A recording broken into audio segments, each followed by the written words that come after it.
Welcome to One-on-One. I'm Greg Bassey, your host from the Salisbury Independent newspaper, and it's a big day here at PAC 14.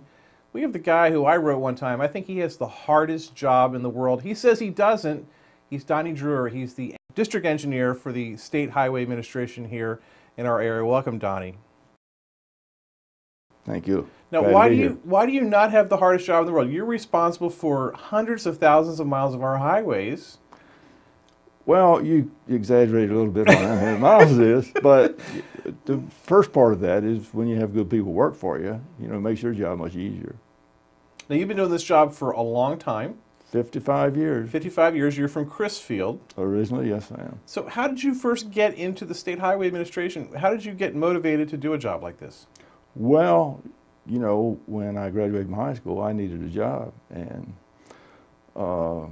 at the time, the State Highway Administration was hiring, and I came on as an inspector. And I worked as an inspector for many, many years, and I just kind of worked myself up the ladder, and then I became district engineer. I've been district engineer for 28 years. 28 years. And your first big project, as I remember, was the Dualization in Princess Anne. Yes, it was. Yeah. Now, that was controversial when they bypassed the downtown Princess Anne and built the road out around it to the west. Tell me that story. How'd that happen? Well, you know, at the time, I really didn't know too much about it, except I was an inspector at the time, and I was just put there inspecting the road work itself. How the dualization came about. What was happening was at the time, they were trying to have more non-access highways, right, without a lot of entrances everywhere, and that's when they bypassed Princess Anne. That's what happened. They bought all the property, and most of it's denied access. That's right, why there's only a few accesses around. Right, and then Route 50 from Salisbury to Berlin, that was under your tenure too. You were with State Highway when that happened. I was an inspector at the time, right, and that was dualized completely on new location. You know, through the woods, and through right, the trees, and off to Grandma's house we went. Right. You know. And I try to talk to my kids about that. They can't fathom the idea that we used to take Old Ocean City Road or Mount Herman Road to get to Ocean City, but that was the way you went. That's exactly the way you went. You know, and we start with the job. Then the only dualization at that time was from Berlin into Ocean City. Right. And then we went from Salisbury to Berlin. Right. And dualized all of that. What year was that, like 64? It was in this, about 64. Yeah. And after that, we went from Salisbury to Cambridge, because right, that was a single lane also. Yeah, I don't remember that, but yeah, that makes sense that would be about that time. Yeah, you're just too young, I guess. Yeah, but I remember like being in the car on Old Ocean City Road there between Pittsville and Willards, and looking across the field and that big modern highway that they were building out there. you know, in the middle of this field. It was just such a stunning engineering achievement. It was. Yeah. It was. And it was, you know, of course, thinking back on it, I just think about how much fun it was. You know? Right. It was a lot of fun. Right. Now, so much now with the State Highway Administration, I think there used to be more state employees, but it's much more of a contractor type system now? Or? Oh, yeah, okay, yeah. And even then, you know, most of the road building was actually done by contractors, and the inspection was done by state employees. But, right. And even the inspection nowadays are done a lot by consultants. I mean, we hire consultant inspectors instead of full-time state employees. Right.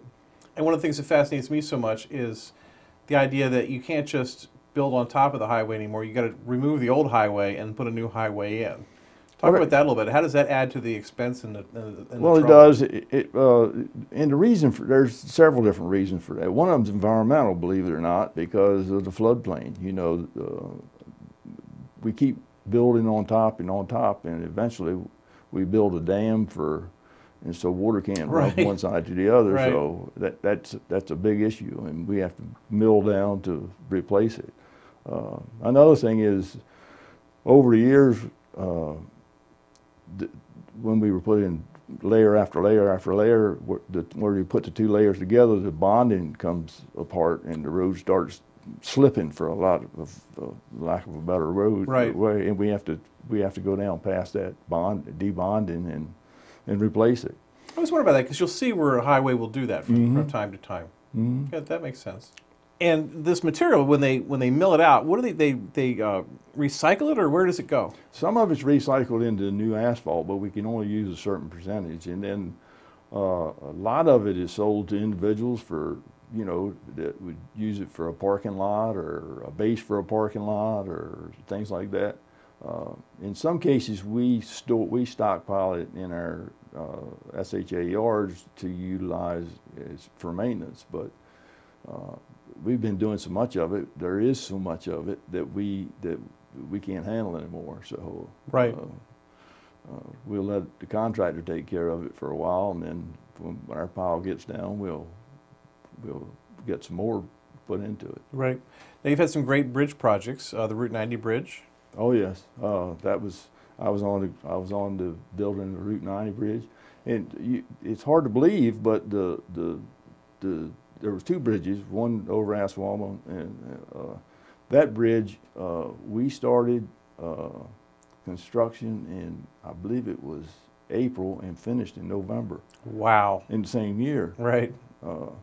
And that to me that was just fascinating how they built that in stages. You know, we started driving pile on one side, and then the next thing you know, we're pouring the deck on it on that same side, and we're driving pile halfway across the river. So and then it right. followed suit all the way across. Right. And the innovation of using St. Martin's Neck as the yes. point in between was really yes. really remarkable at the yes. time. And then the Route 50 bridge, you've been through the different ideas about what to do with that. What's going on with the Route 50 bridge in Ocean City, the Harry W. Kelly Bridge? Well, we feel that we've got 20 to 25 more years of life left in the existing bridge. We've done a planning study for a new bridge, Route 50 bridge in Ocean City. That was mostly, we did it now mostly because we wanted to find out and get a footprint of where we're going with it, so that the Downtown Association Ocean City, they're doing a restructure and rebuilding, and we didn't want them to rebuild in a place where we might touch down with a bridge. So right. We've completed that, and the new bridge will go to the north side of the existing bridge. It'll still be a drawbridge, and the reason that it needs to be a drawbridge is because the channel is closer to the Ocean City side. Right. And in order to get up high enough and touch back down, there's not enough room on the island to do that. Right. So we even looked years ago at putting a tunnel in, you know, and when the tunnel came out, we were in the ocean, so right. that really wouldn't work. And but the drawbridge, the new drawbridge that'll be put in, will be a little bit higher than the existing drawbridge, so we won't have to open it as much for just right. every boat. We'll have to, certainly we'll have a schedule to open it for the larger boats, but all small boats that go through now that just can't make it, we'll be able to get under it. Right. It's amazing. That bridge is, what, almost 75 years old? Yes, it yeah. is. And it's still going. Yes. With so much of the original equipment. Well, and amazing part of that, Pete Cooper, who most people around Salisbury know, right. used to be public works director. He was an inspector on that bridge. Interesting. I never knew that. Yeah. Yeah. And named after one of my heroes, Harry Kelly. Yes. Yes. Who was a big proponent of state highway stuff. Yes, he was. Yes, he was. His theory, he wanted to get more people to Ocean City faster, whatever it took. Whatever it took, makes no difference. So the Kelly Bridge, there's a lot of work to be done with that. I guess Route 90, you've got the right-of-ways there to expand, to broaden Route 90. Has that ever been talked about? Yes, it has. In fact, we're talking about it now. Okay. I don't know exactly when we'll have it on schedule. I know the mayor and council would like us to dualize the bridges now. Right. But as far as the roadway is concerned, we own enough right-of-way to dualize the bridge back to Route 50. Right. The issue you come to with Route 90 and whether you do it now or you wait or whatever is the traffic backs up going to Ocean City in the summer times on weekends, but it doesn't make any difference how many bridges you have right. or how many roads you have. When it gets to Coastal Highway, there's nowhere to go. Right. Right. It's the sponge. It's Yeah, going to stop there. Yeah, I learned a long time ago you could only put 5 quarts in a 5-quart bucket. You know? Right. Right. Right. That makes sense. But yeah, when you're on Route 90 and you look over at the overpasses, they were all built for expansion. That Yeah. always fascinated me. It really did. And it also fascinated me. It's taken 40 years, really, and it still hasn't been expanded. No, it hasn't. And Yeah. the reason is you know, the reason I think it is because once you get across the bridge, you got no place to go. You Right. still back up. You know, instead of backing up in 2 lanes for 2 miles, you'll back up in 3 lanes for a mile and a half. Right. You know. When I do the little Today in History column for the paper, for the Salisbury Independent, I look back and the controversy with the Route 13 bypass was monumental here in the 60s. And I never realized how controversial it was, where the businesses were afraid of a bypass. Everyone with any sense knew that there needed to be a bypass to get the north-south traffic through, especially with the opening of the Bay Bridge Tunnel. Talk about that process. Was that excruciating? As excruciating as it reads in the paper of history? Was it that difficult to get that bypass built? Yes, I think so. Now, as far as the leg from Route 50 to Route 13, I worked on that more as a project engineer and inspector, not really into management. Right. But and that was like in the early mid-70s, yes, 75, right, 76. Right. Yeah. But the latest loop from Route 50 to Route 50. 50. Right. And you tell that to people, they're like, what? But it's Route 50 to Route 50.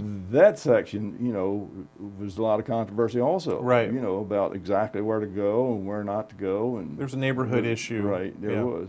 And but it all worked out. You know, we compromised some here, did some things, and it all worked out, and I think everybody's pleased with it. Now, right now, the thing going on with the Route 13 bypass is you're replacing a bunch of the overpasses and the bridges. Yeah. How big is that project?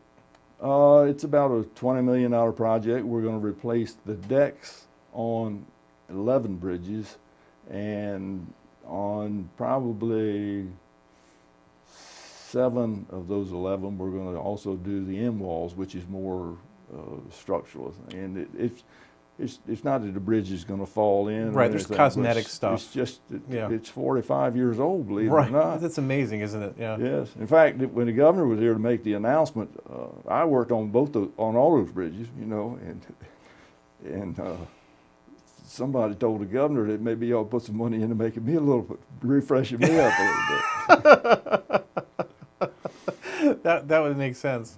But bypasses have been a big part of your life, bypassing these towns to try to get traffic around, and Yes. just the controversy Yes. that goes with that. Yes. When I was a kid, probably before you, the Pocomoke Bypass was a huge. I worked on that. You worked on that? And only I worked on that as a high school student. Right. With the bypass around Pocomoke. And that was an issue also, you know, of whether you go through or you go right. around. And I remember Carlton Massey moving the car dealership Yes. out to the highway and Yes, he just did. complaining about it every opportunity Yeah. he had. Yeah, yes, he did. And then he would tell other towns like who wanted to bypass, like you don't want to bypass. I mean, it changes. And then you look in Cambridge with the Malchus Bridge. They didn't bypass Cambridge. No, but it should have. They should have. Is that part of your district too, or is that Yes, outside? Okay, that is. Okay, Yes, I have over 4 counties. right. Now that's an amazing bridge, that Malchus Bridge. Yes, that was done under my tenure also. Yeah. Was that a difficult process to get that through? I mean, the bridge that was there was really completely overburdened. Oh, it was. I mean, you know, we had backups galore. Right. Both there and Vienna. Vienna was another one. Right. Vienna was, that was, every weekend that was a major headache. Yeah, that Vienna. I remember when I was a kid, I was with some neighbors, and we were going to an Oriole game, and we were on the way back, and we hit the beach traffic just all wrong. And my neighbor's friend, his father actually took all the camping equipment that they had out of the car, and we camped in the median for like 3 hours because there was an accident on the bridge, and no one was going anywhere. Yeah. You know, and it just doesn't happen anymore like that. And under Governor Schaefer's governorship, right. he had Reach the Beach campaign, and he did a lot to alleviate a lot of that traffic pattern. You know, we did the Malchus Bridge under his tenure. We did the Vienna Bridge under his tenure. Kent Island. And all of Kent Island. Yeah. You know, And it really helped. It really did. It's amazing because Kent Island used to be a little rural thing with winding Yes. roads through there in the woods, and it's a super highway now. Yes, it is.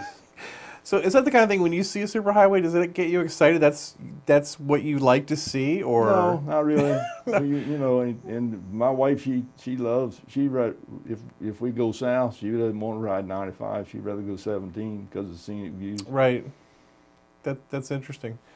What else is going on? There's some controversy here in Salisbury with State Highway, where you wanted to do more on Route 13 North, and some of the neighbors were opposed. Salisbury Boulevard, the north part of Salisbury Boulevard, with some vegetation and a median and stuff like that. And there was an opportunity to do that, and we kind of lost that opportunity.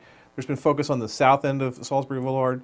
What's the future of the main street of Salisbury? Well, we have a project that is going to start construction within the next month, right in front of the university, that goes from College Avenue to just past Bateman Street, where we're going to redo that median, make longer deacceleration lanes, a longer one at Bateman Street, and the one that's really needed is at College Avenue. Right. Make that a longer deacceleration lane.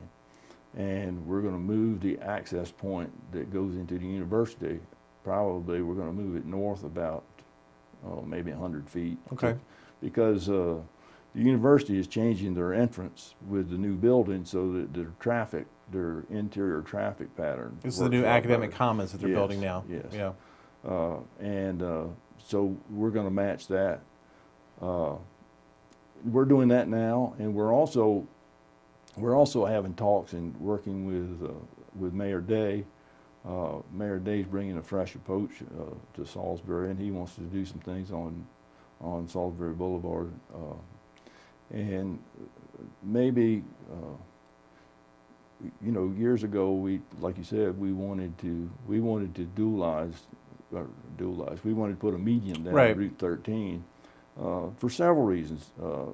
You know, I call Route 13, no left turn highway. You know, you come out of side street, you can't really turn left, you have Right. to turn right. So we wanted to do that to serve several purposes, for safety, for number one, number two, to beautify the highway itself, and number three, up on the north end where all the car dealerships are, it's, you know, we need to have something in the median for pedestrians, Right. to have a safe spot. Right. You see know, those car dealers, the sales guys walking across that highway all the time. And it's just a matter of time for somebody Right. to get hit. And you know. fortunately, they've all sold me good vehicles. But if I were to see one of them in the middle of the road Yeah. and they hadn't sold me a good vehicle, I might think about something there. But Right. yeah. The other thing you might see there is a car carrier delivering a car pulling up in Right in the middle. Right in the and middle they'll of the unload road. right in the middle of the highway. Right in the middle of the highway. Yeah, it's an amazing thing. It's like a parking lot. Yes. So Yeah. so we're working with the mayor for. In fact, there's a meeting next week with the mayor to talk committed to talk about Route 13 and the Greenway and a whole other list of things. Good. Also, I keep hearing rumors of a new tunnel at Dogwood Drive for the SU students. Well, that's not on our radar. Okay. It's something there's something needed there. There's also something needed in College Avenue. Probably my favorite project, if I had to say, give you a favorite project in my 28 years as district engineer, is the tunnel at Bateman Street. Because I'm sure you'll remember when we were going to do that, there was all kinds of... I wrote an editorial that said this is the dumbest thing anyone's ever come up with. No one's ever going to use that tunnel. It's not going to be safe. It's a crazy idea. Donnie Drewer doesn't know what he's talking about. I wrote that editorial, and I was wrong. Well, I don't remember your editorial. I wrote it, yes. But I do remember a lot of citizens saying how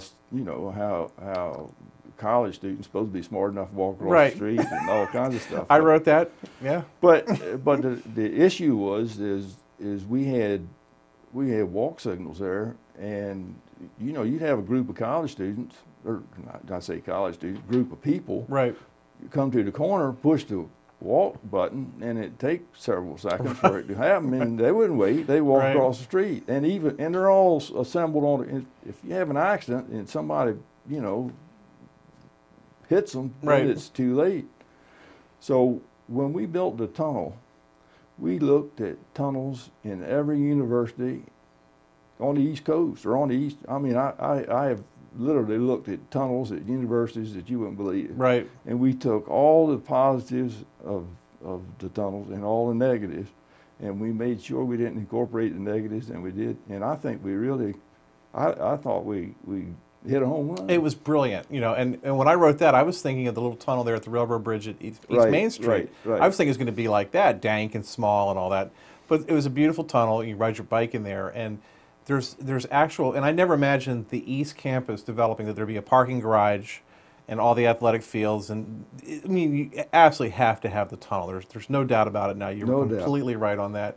But I thought of you here just recently. It was the last time the lacrosse team did their tunnel walk, where they used to dress at Blackwell, Right. not Blackwell, but at the mags there, Right. and walk together and hoot and holler in that tunnel. And it was just, it's a great experience for someone to see. It's done now. They're not going to do it anymore with the new stadium.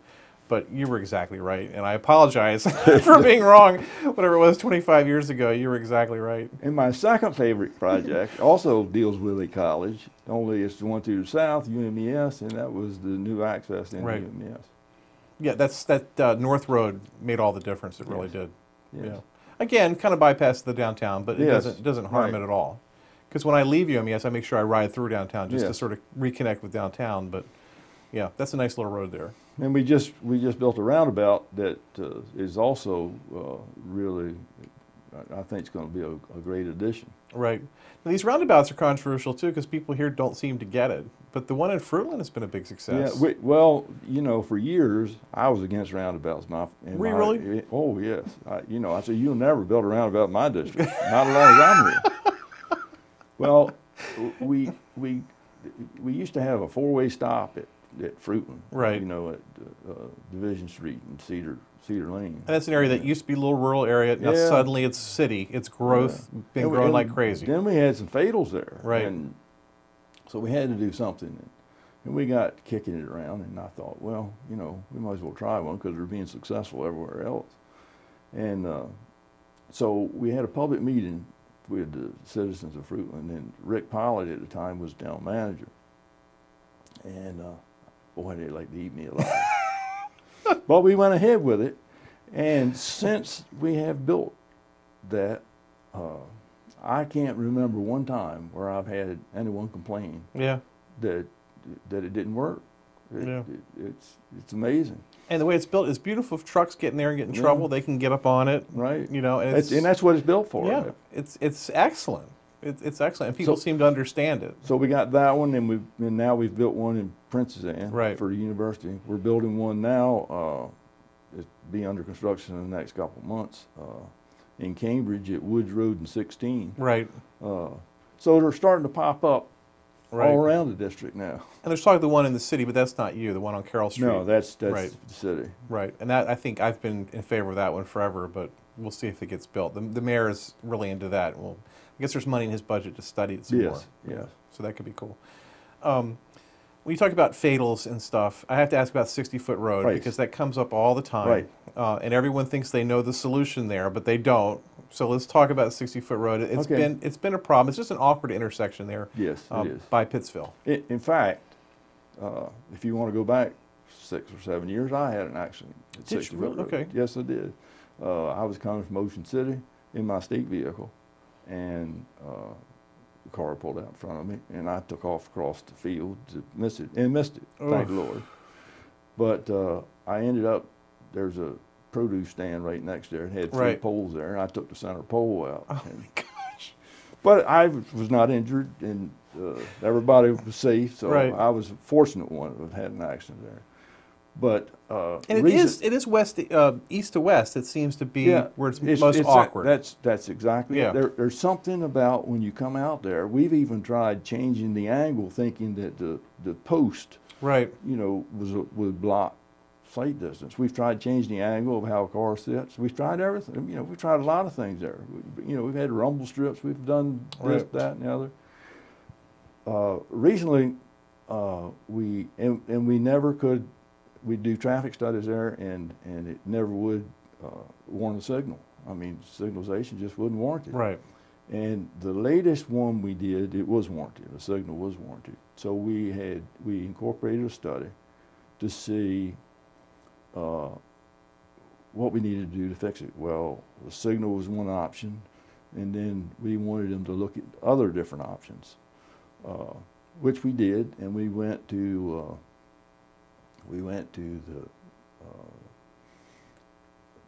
the town council at Pittsfield. And made a presentation to them. And they wanted us to present it to the fire company, which we did. We went and presented to the fire company, who also invited, I guess, all the residents in the area. So we made our presentation. We were thinking that we wanted to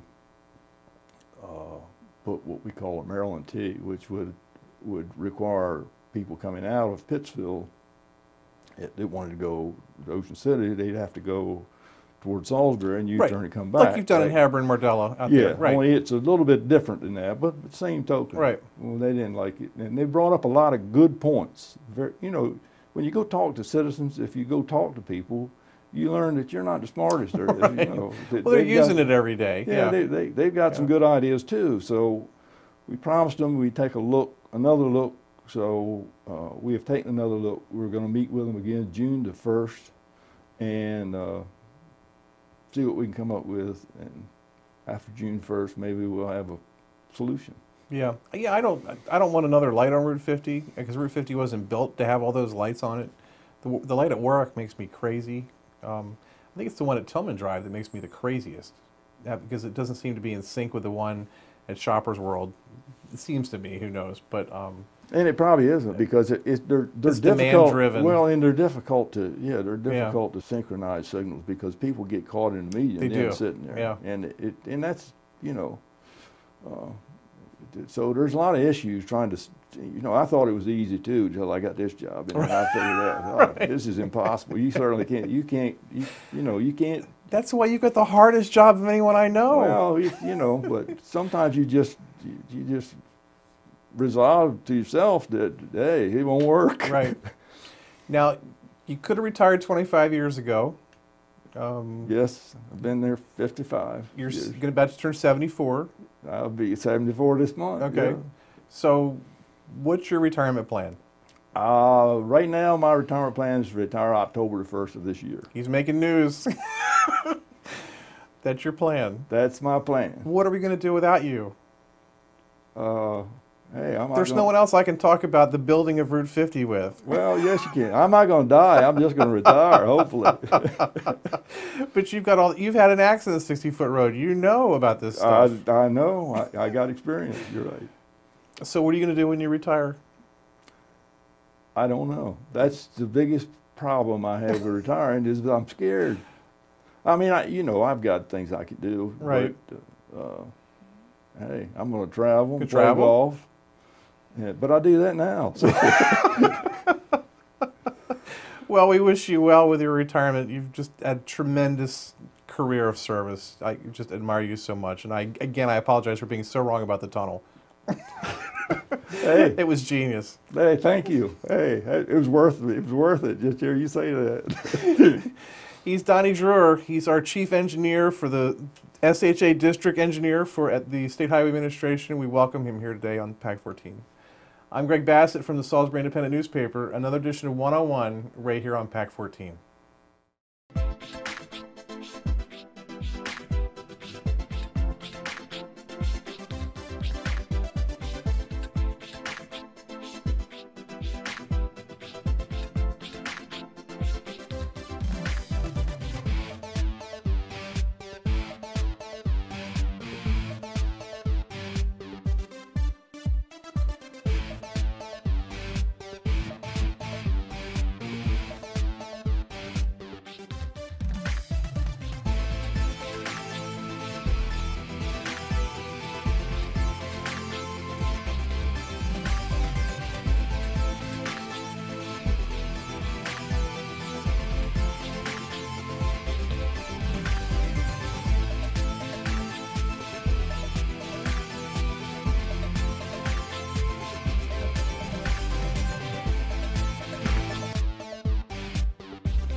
First Shore Federal is proud to support PAC 14 and one-on-one. We'd encourage every business to support PAC 14 and pick a program and support it, and let's make a difference.